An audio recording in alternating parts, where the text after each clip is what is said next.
Hi guys, so today we're in Killag and it's the grounds of a medieval church, but unfortunately it's dangerous at the moment and they've just blocked it all off.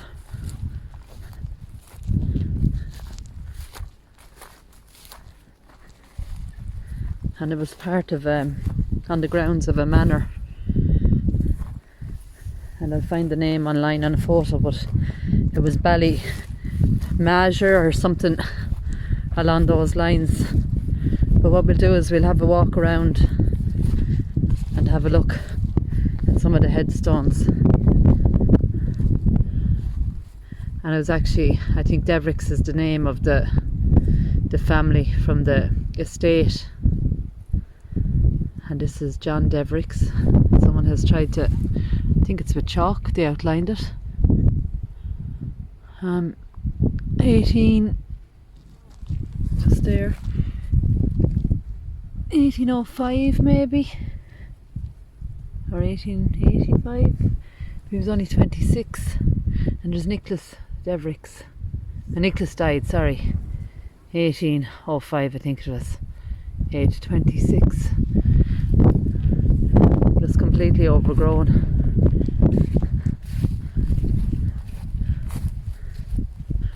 And I'm not sure there's tombs in there as well, which is a pity you can't go in to read them.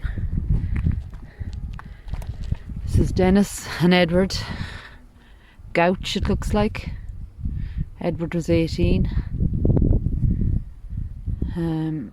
1922. And then there's a Nicholas, 1927, age 26, and there's a Catherine, she was 75, 1943, and Dennis is down the bottom. An old cross there. And I hope the audio is alright, as it is very windy here today. It's quite an open area. 1796 there on this one. Michael White, who departed this life. It's 24th day of August 1796, sorry. At his age, the age is gone. Lord have mercy upon his soul.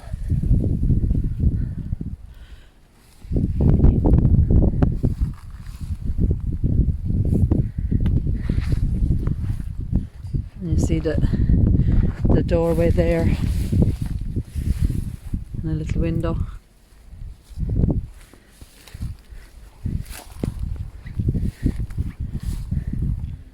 And an arch and a tomb just in there. And I think it was the landlord owner's tomb, the name Devricks. If I can find a way to get in, I will. We have 1786 here. Any name on it? Nicholas Hayes. And there's the date down there, 1785. And he was 81. Imagine, that's a great age.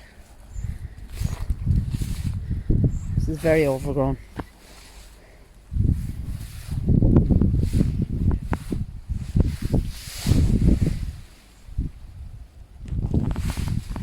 (1944).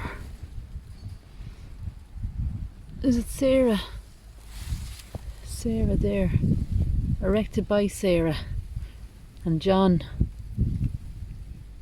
Michael, maybe.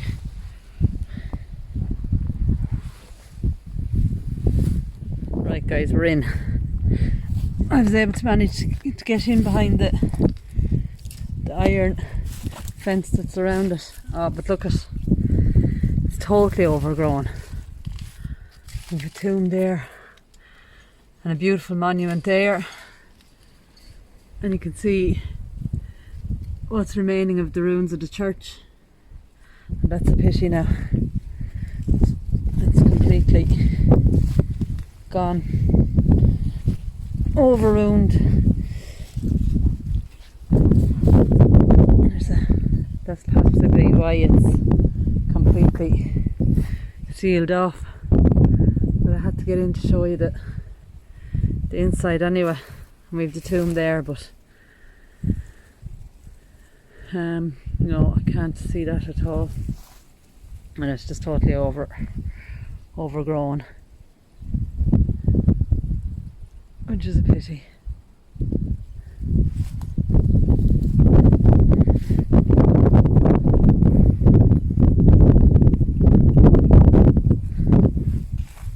You can see the thistles and the nettles and the weeds, but I'd love to have gone in there to have a better look. There's just not a hope.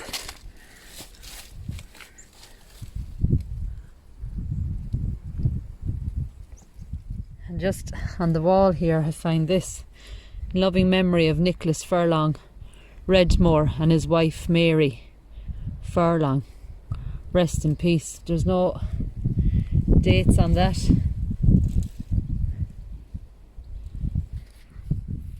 Right, so we'll come out along.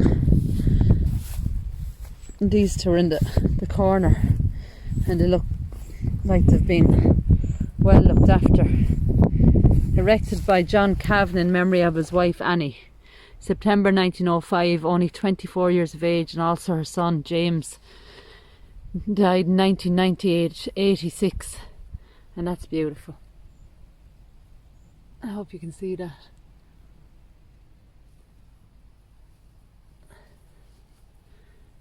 We have an angel as well. In loving memory of my dad, Jim. June 1990, aged 86.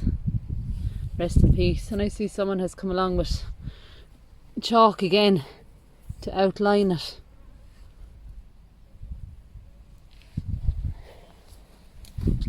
And in here we have Anne Kavanagh. 1942, aged 25, and her husband Michael, 1945, aged 39, interred in Coventry, and her daughter Valerie, Gravesend, Kent, 2001, aged 60, interred in Ballingarry, Tipperary South.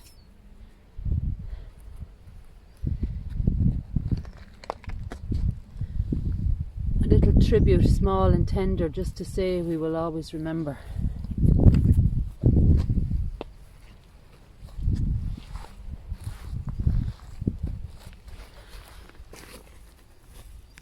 We actually have, this is very unusual, a newspaper cutting for Sarah Furlong on the 16th of February 1917, aged 73. It looks like it's a newspaper cutting or a little memorial card put in there. And she was 73. Isn't that lovely?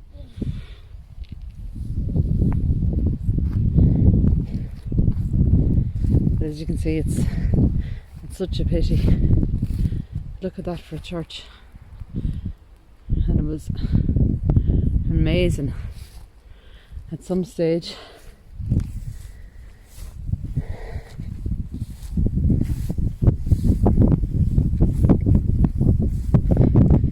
We've just the ruins of a timber cross there.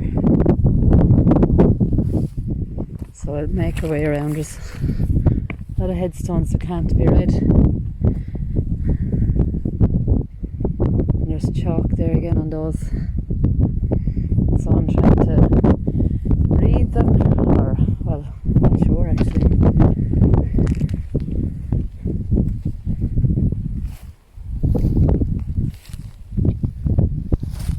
(1835). Erected to the memory of Edward. 1835, aged 82, so a good age there. Mary, these are furlongs I think as well. 1835.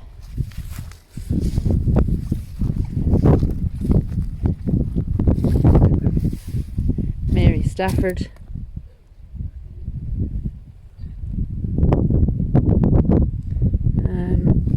And John Stafford, 1914.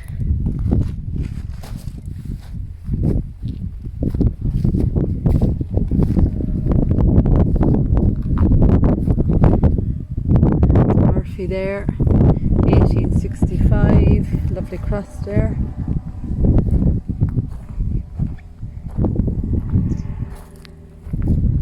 (1870), Patrick Brennan, brother James, age 20. There's a 27-year-old, 38-year-old, 78, 33-year-old. Also son Richard, aged just 2, died in 1892. Their husband Richard Jeffers, 69, in 1900. So Mary there's at the bottom, 1919, age 75.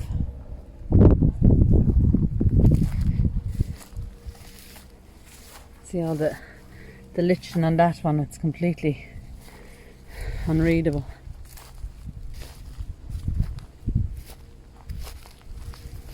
Another beautiful one there. I love those ones with the statues in them. Catherine Walsh, no date.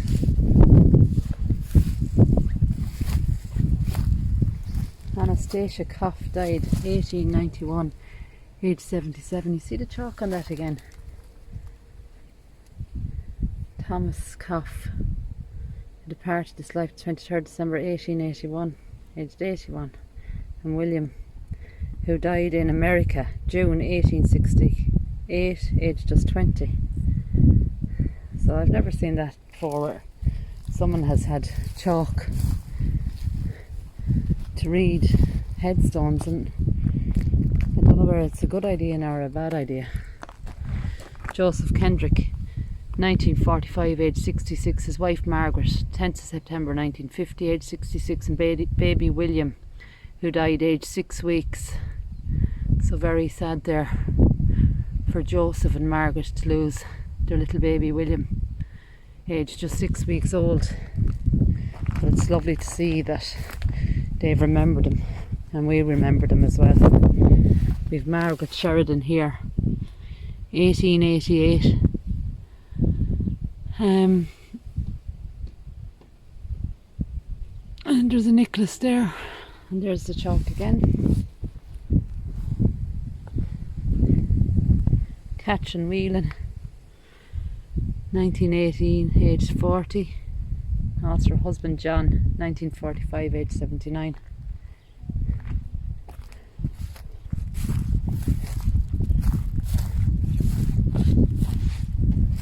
There's another one with the chalk.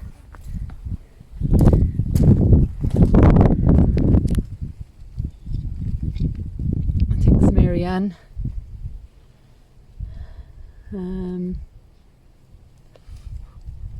1888, age 72 it looks like, but if you're going to put chalk on it to read a name, it has surely done the date as well, which I find very strange. Mary Rossiter, 1838, age 77. And we've Mary Kehoe back there, 1922, and James Kehoe, 1940. Another little cross there. See this lovely black cross, I'd say it was painted at some stage. And we've Patrick Furlong, 1937. And we've some beautiful statues for his grave and some flowers.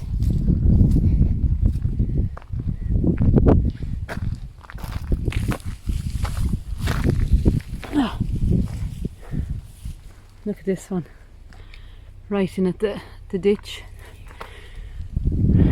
In loving memory of Mary White, died the 26th of September 1936, age 63, and her husband John, the 1st of February 1940, age 73. Also their twin grandchildren, who died in 1946, rest in peace.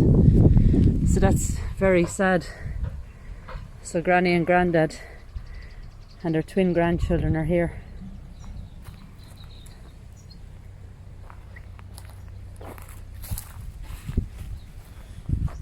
And there probably would have been a plaque in here at some stage with John Walsh, and I think it's 1937, they're age 47. And John has remembered his fresh flowers here.